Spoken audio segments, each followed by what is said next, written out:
ஓம் சாந்தி. நாம் சத்தியமான தர்மத்தின் ஸ்தாபனைக்கு கருவியாக இருக்கும் ஆத்மா. நாம் பாப் தாதாவின் இதய சிம்மாசனத்தில் அமர்ந்திருக்கும் ஆத்மா. நாம் ஏகாந்த பிரியராக இருக்கும் ஆத்மா.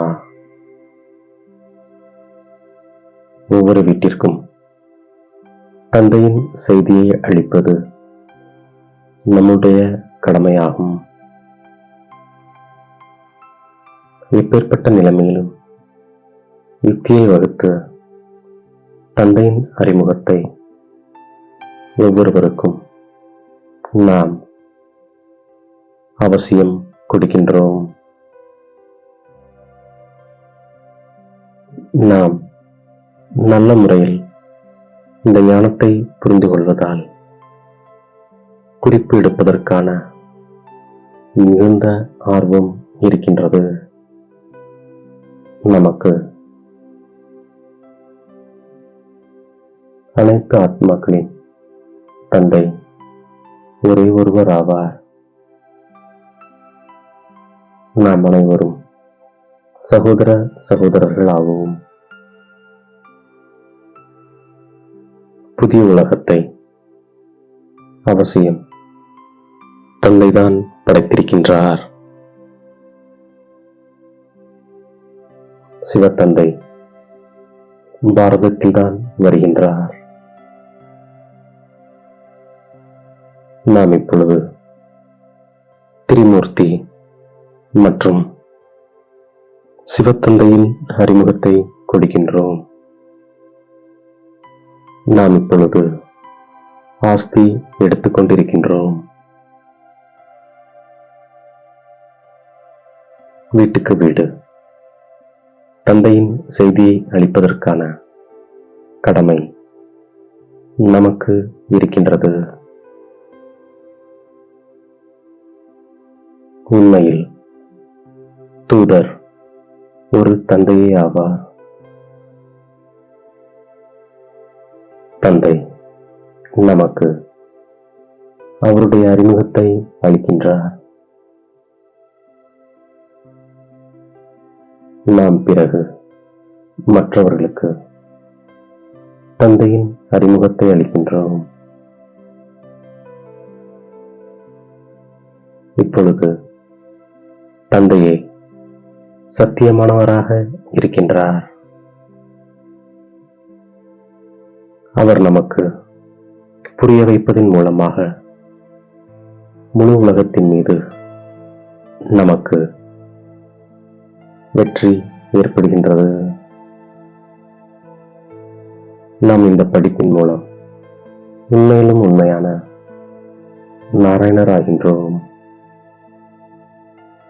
ஞான கடலிடம் இருந்து ஞான நதிகள் வெளிப்படுகின்றன.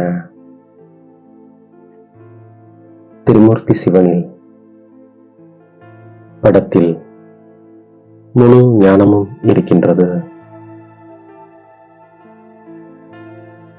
இங்கு பகவான் நமக்கு கற்பிக்கின்றார். நாம் எவ்வளவு குஷி அடைகின்றோம். நம்முடைய குஷிக்கு எல்லையே இல்லை. அனைவருக்கும் சத்கதி அளிக்கும் வள்ளல் ஒருவர் ஆவார். நமக்கு ராஜ்ய பாக்கியத்தை அளித்து மற்ற அனைவரையும் தந்தை வீட்டிற்கு அழைத்து செல்கின்றார். யார் தந்தை வழிப்படி நடக்கிறார்களோ அவர்கள் தேவதை ஆகிவிடுகிறார்கள். தோட்டக்காரர்களாகிய நம்முடைய கடமையாவது தோட்டத்தை அமைத்து தயார் செய்வதாகும். தோட்டத்தின் எஜமானரோ நமக்கு உத்தரவு அளிக்கின்றார். தந்தை கல்ப கல்பமாக இந்த பழைய உடலில் வந்து நமக்கு அறிமுகத்தை கொடுக்கின்றார். தந்தை அனைவரையும் பாவனமாக ஆக்க வந்திருக்கின்றார்.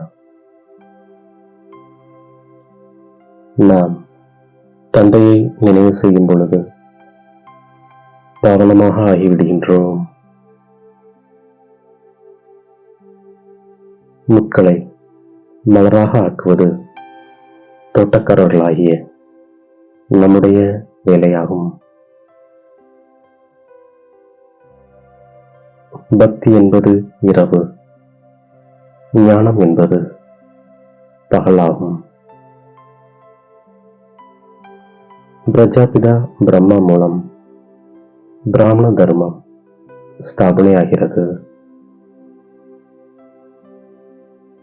தந்தை நம்மை பிராமணர்களாக ஆக்கி பிறகு தேவதையாக ஆக்குகின்றார்.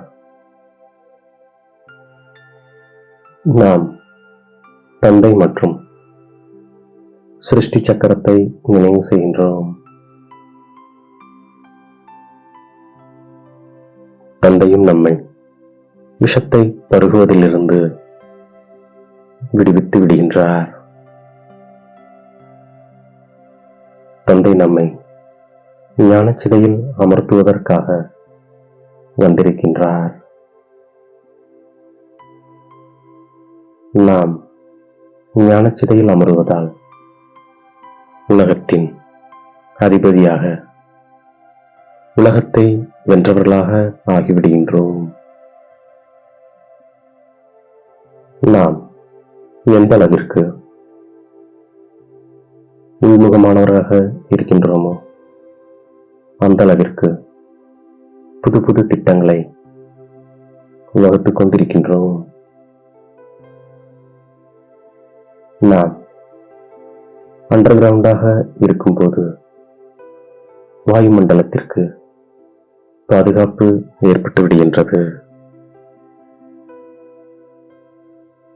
மேலும் ஏகாந்தம் பிராப்தியாகிவிடும் காரணத்தால் சிந்தனை செய்யும் சக்தியும் நமக்கு அதிகரிக்கின்றது. மேலும் நாம் எந்த ஒரு மாயையின் தடைகளிலிருந்தும் பாதுகாப்பிற்கான சாதனம் ஏகாந்தமாகிவிடுகின்றது. சங்கமேகத்தில் சிறந்த ஆத்மாக்களின் இருப்பிடமே பாப்தாதாவின் இதய பீடமாகும். அப்பேற்பட்ட அரியணை முழு கல்பத்திலும் கிடைக்க முடியாது. நாம் எப்பொழுதும் பாப்தாதாவின் இதய பீடத்தில் அமர்ந்திருப்பவர்களாக இருப்பதால் நாம் இந்த பழைய தேகத்தின் உலகத்தை மறந்தவர்களாக இருக்கின்றோம். மேலும் நாம் பார்த்தும் பார்க்காமல் இருக்கின்றோம்.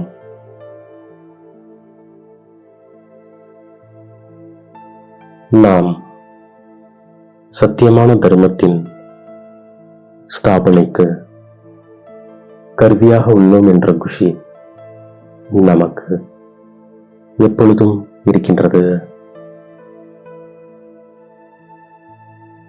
சுயம் பகவான் நமக்கு கற்பிக்கின்றார். நமது தேவி தேவதா தர்மம் மிகவும் சுகமளிக்கக்கூடியதாகும். நாம் தோட்டக்காரனாகி முட்களை மலராக ஆக்கும் சேவை செய்கின்றோம். முழுமையாக பாலனை அளித்து பிறகு தந்தைக்கு முன்னால் கூட்டிக் கொண்டு வருகின்றோம். நாம் நன்கு முயற்சி செய்கின்றோம். பழைய தேகம் மற்றும் உலகத்தை மறந்துவிடக்கூடிய பாப்தாதாவின் இதய சிம்மாசனத்தில் அமர்ந்திருக்கும் ஆத்மா நாம். எல்லைக்குட்பட்ட பெயர், மதிப்பு, புகழ் இவற்றிற்கு பின்னால் ஓடாமல் இருக்கக்கூடிய ஆத்மா நாம்.